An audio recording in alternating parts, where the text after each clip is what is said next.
I'm back, Heidy Ventura. This week, week 2, we're doing a time where we felt difficulty in communicating. So I'm going to do a moment, or actually it was just like a whole, well, not a whole period of time, but it was a period of time when I was living abroad and I was in a different country. The country was Israel, and I had lived there for 2 years. And when I had gotten there, when I first got there, it was a bit difficult. Not a lot of people speak English. It's not really common. I mean, people do speak English, but they speak minimal English or very broken English, which is understood. You know, you're in a different country. You're entering, a place where they speak their language, which is Hebrew. I had gone there to study at first, and then I ended up just staying there. And I was staying with the family that I was staying with. They are Russian and Jewish as well. So it was very difficult because the mother, my friend's mom, didn't speak English at all. So it was hard because a lot of people, a lot of my friends didn't speak English, and it was very hard to communicate. And my friend didn't want to translate all the time. It kind of got bothering to like hear one thing and then translate the whole conversation and then translate the response, which was completely understandable. So there was a point in time where my friend had gone to visit Russia, and it was very difficult because I had stayed with his parents, and they didn't speak English. So, and I had just kind of started off there, so I was taking classes in Hebrew, but I wasn't very familiar with the language. I couldn't really speak it or understand it. So, I had stayed there with my friend's mother, and the way that we would communicate was very odd, I would say, because it was through food.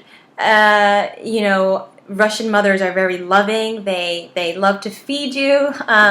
So it was more of like, pop her head in and check that I was okay and just like offer me. She like knew every type of favorite food I love. I love McDonald's.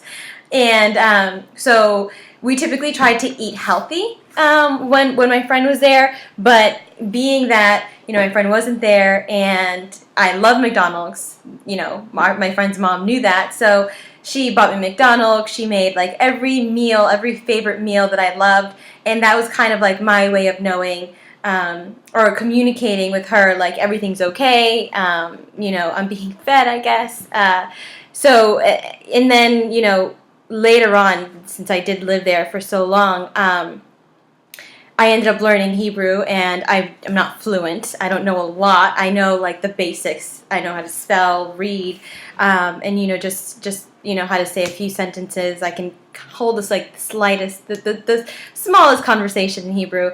Being that they are also Russian, I do know a little bit of Russian as well. So it was. I think that the way that things started and especially I'm shy, so it was a bit. It was a slow start at first, but eventually, when you're in a situation like that, and you kind of throw yourself into a different country, into a different culture, you kind of just have to expect to learn their culture, to learn their language, and be able to communicate with them versus them trying to communicate with you. And what also helped actually was. As odd as it may sound, in Israel there are a lot of Spanish-speaking people. So it was more common for me to find someone who spoke Spanish than it was to find someone who I can hold a conversation with in English.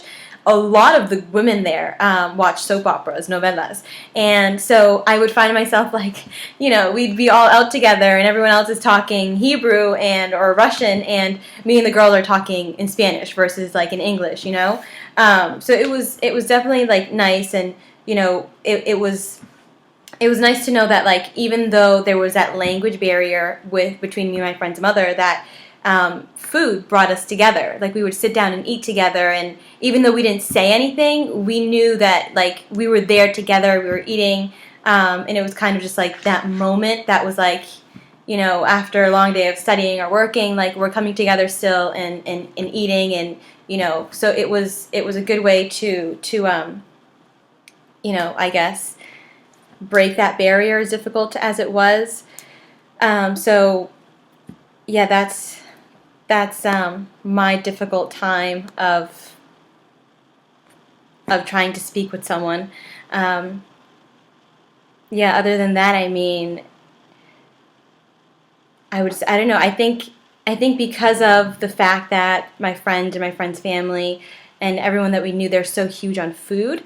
That was a big like part, as weird as that may sound. I did at one point go out with a friend who didn't speak English really at all, and what we did is that we actually used Google Translate. I'm not sure if you guys have ever used it, but on Google Translate, there's you can actually speak into it, or I think I downloaded an app. But I was walking. I used to walk my friend's grandfather, and he only spoke Russian.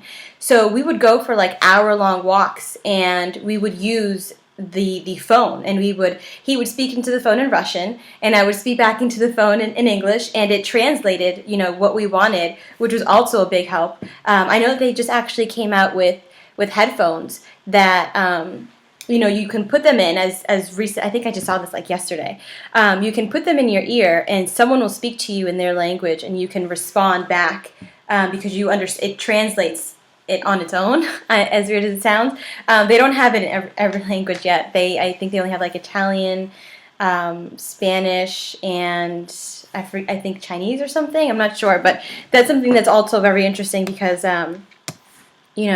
especially living here, we're surrounded by so many. We're like, this melting pot of people, and we're surrounded by so many different cultures that it gets hard to understand people and try and communicate with their own language. I know that in my job, at least, when someone can't speak English, all they have to say is like the language they speak, and we get a translator immediately on the line and helps them, and we can communicate with the translator in the middle. So it's definitely something that's useful, a translator, a translating device, if you're not face to face with someone, or if you can't have access to like Google Translate or something. But yeah, so that was my difficult time. I look forward to reading, or rather seeing, all of your other videos and seeing what kind of difficult times you guys had communicating, 'cause it happens to me all the time. I don't know why I always find trouble communicating. That was like my biggest point. So yeah, I will see your videos, and I'll be posting in week 3. Good night. Bye.